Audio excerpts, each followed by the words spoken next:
So earlier this year, I talked in a video about how I wanted to grow this channel, and we recently hit 10,000 subscribers. Thanks to you guys, thanks to all your support. For those of you that are watching this, just want to give you a big heartfelt thank you from the bottom of my heart. It really means a lot that we've been able to get this far. We got a long road ahead of us, so we need more people like you to find these videos to be impacted in their life. And so one of the things that I've wanted to do was collaborate and have more involvement with you in my channel. And so we are going to announce right now in this video, the very first Q&A Monday. I want to do something that's a little lighter, a little easier into the week, something that's actually going to give you something tangible that you can walk away with, because we get tons and tons of comments on our YouTube channel. And one of the comments that I want to talk to you guys about today, which is the topic of this video, is the iPad versus the Wacom Cintiq or the Wacom tablets, and which one should I buy? Our friend ZM, who's a graphic designer, is actually new in graphic design. He doesn't have a ton of money, and so he's looking at which one should he buy. Unfortunately, not everybody can afford to buy one of each. And if you're a creative graphic designer that loves to draw, having a drawing tablet is really, really important. You've seen me talk about this in past videos, like the 7 gadgets every graphic designer needs. I actually happen to own both. You probably saw that in that video, but not everybody has that luxury. So what do you decide? How do you decide which one to buy, whether you get the Wacom Cintiq or something like an iPad Pro? That's what today's video is all about, and we're gonna help you make that decision. So there are 10 different things that you can look at when it comes to buying an iPad or a Wacom, when it comes to considering which one you're going to buy. And those 10 different things, I wrote them down here, so I wanna give those to you guys. So the first one is understanding the type of display that they are. Understanding the type of display means, is it a mirrored display? So if you plug in a Wacom Cintiq, it goes into your computer with a USB or a lightning port, and then you actually have to connect that to power. It has to be powered up. So understanding that one is going to mirror your desktop. So if you're in Illustrator, you're basically gonna have a mirror what's on your Wacom Cintiq versus what's on your computer. It's gonna be mirrored. Versus an iPad, you're actually using an assortment of programs and applications and things like that. There is a mirroring function with the iPad, but it allows you to do both on the iPad. So in that category, the iPad really comes out the winner because it allows you to actually have more versatility in that specific area. The second consideration is understanding that one is very mobile. I can take this thing, I can move it around, I can go anywhere in the world with this. As opposed to a Wacom Cintiq, I actually have to go and plug it in, have it connected to a computer. I have to have my computer, so that makes it a lot more challenging. There's a lot more work involved with a Wacom Cintiq. So if you want to actually be able to have a mobile laptop lifestyle, you're really going to want to lean probably more towards the iPad Pro, something that's going to give you more versatility, more freedom, and more abilities to travel. So this is a big deal and another consideration I want you guys to be thinking about. The third consideration that I want you guys to take with the iPad versus the Wacom Cintiq is understanding the size of these displays. Now you look at the iPad Pro here, this is the biggest one that they make. It's 12.9 inches, which is a great size, but it's also limited in comparison to the Wacom. So this is an area that the Wacom is actually going to come out stronger, because the Wacom Cintiq offers multiple sizes. So I think the smallest size is even bigger than the iPad Pro, which is about 16 inches. Then from there it goes to the 21 inch, then it goes to a 24 inch, and then they even have a 32 inch display, which is massive. So if you want a really big display to draw on and you have the money for it, I would definitely encourage you to go the Wacom way. This is not a standalone device like the iPad is standalone, so that was the fourth consideration, is making sure that you need a standalone versus a non-standalone. Standalone means that it's plugged in versus not plugged in and having to be hooked up to a computer. I can use this completely by itself. So this is something, number 4 and number 3, that I want you to take in consideration. Now, the next one here is gloss versus matte surface. I love drawing on this iPad Pro. I'm starting to get more and more used to it, but there's a big difference between the surface of a Wacom versus the surface of an iPad. You got this nice Retina display glass on the iPad, and it's really slick and smooth, but on the actual, what they call toothed display, on the tooth version of the display with the Wacom, it's a little softer, it's a matte finish, so it doesn't have that glossiness, and you get more of that paper feel than you will on the iPad. So if you like drawing on that more of that paper, the more of that textured feel, you're gonna be wanting to lean more towards the Wacom, and especially if you want that bigger size. All right, so the fifth consideration, and this is a big one if you really care about color, is the color accuracy. Now the color gamut, as they call it, has different availabilities from the iPad versus the Wacom. the Wacom actually isn't gonna have as high of a color gamut as the Retina displayed, really high quality iPad Pro.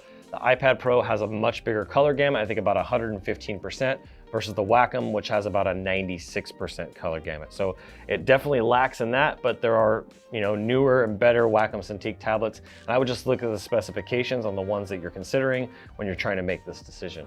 The sixth consideration, and this is a really important one as well, because you're gonna be spending a lot of time with the pen in your hand. The pen makes a difference. So if you look at the iPad 2 pencil, which is what this is, I have one nib, right? That's what this little thing is here on the tip. This is called the nib. On the Wacoms, you actually have multiple nibs, multiple styles, and they even have specific ones that are just made for like 3D modeling.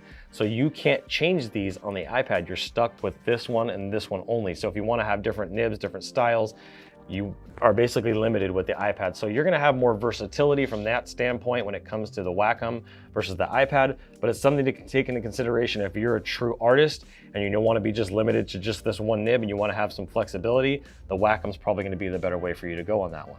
Number 7, and this is one that's really important for me because I do a lot of traveling, I'm speaking a lot, I'm going to conferences. I need to be able to take my drawing abilities with me, and I just can't do that with the Wacom, and that's why I never really even use my Wacom anymore, because the iPad has been pretty reliable and pretty good for me. But on the Wacom itself, there's a big weight difference between the two. You're gonna be looking at up to 4 pounds on a Wacom Cintiq, and at the lowest, basically a couple pounds, and versus the iPad Pro, which is only 1 pound to 1.5 pounds. Now, you gotta take in consideration there's some accessories you're gonna be adding onto that. That accessory could be the Magic Keyboard, it could be this keyboard. This is an important piece to it as well, something that you need to be taking into consideration. One of the other things, just as a quick side note, not necessarily a consideration, but something to think about, is the tilt. When you get the Magic Keyboard versus like this kind of a little bit more generic keyboard, this doesn't have the same tilting abilities as my other devices do. So on my other devices, like my Wacom, I have multiple positions that I can place my Cintiq tablet into, the Wacom Cintiq, versus the iPad, I'm pretty limited. So it just doesn't give me that same flexibility. So the next consideration before we get to our very last, which is very important, is the ease of use and understanding the different uses and the different ease of use of these two different devices. So in terms of the iPad goes, it doesn't really get much easier than that. Everything is right on your screen. You have your controls inside your programs that you're using and your apps. But on a Wacom Cintiq, you have actual controls on the sides of the Wacom Cintiq, from zooming in to changing the different pen size to the brush stroke. I mean, everything. You have complete control over it, but there is a learning curve.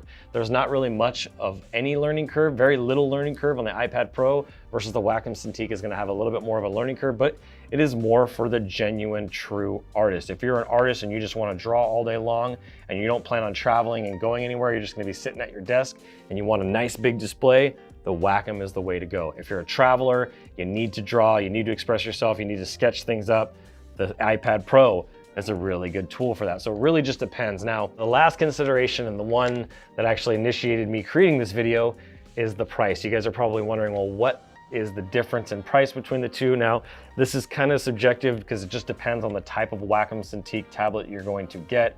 Whether you're just getting a small one like the 16-inch or you're gonna get a big one like the 32-inch, those prices can be very varied. So I'm gonna try to compare them very similarly. So if you look at the 16-inch versus the 12.9, you're gonna be looking at a price tag on the iPad about $1,100, so it's pretty pricey. The iPad is a lot more because it's not just only for drawing, it allows you to do a lot more than that, versus the Wacom is simply just a display that is made for drawing. So being able to compare apples to oranges is really important. So understanding that you need to actually have a price that actually fits your budget is also gonna help you with that consideration. You can get a smaller tablet, but it's really gonna be, the smaller you get, the harder it's gonna be. Now, when you go over to the Wacom Cintiq tablets, you can get those for as cheap as $649, which is a cheap price. So this is really a great place to start if you're a beginner, if you're just trying to take your paper sketches and start doing them digitally. This would be my recommendation, to start there. Then as you start to make more money, as you start to generate more revenue, then you can afford to get more versatile and to get a standalone thing like an iPad Pro, where you can use it as a computer, as your drawing tablet, and a lot more. And now you have both like I do. So these are the things that I want you to consider. These are the 10 things I want you to consider when looking at the iPad Pro versus the Wacom. I hope this helps you guys out. I hope this helps you, ZM. And I hope to get more comments like this on future videos. If you guys have any questions, you guys have anything else you want to know about the iPad or the Wacom and you're just curious, drop a comment down below. And if you'd like me to make a video or if you have a question for me, also drop a comment down below because I want to hear from you. Thank you guys so much for watching. I made your boy Sel. I look forward to seeing you guys on the next video. And as always, keep looking up.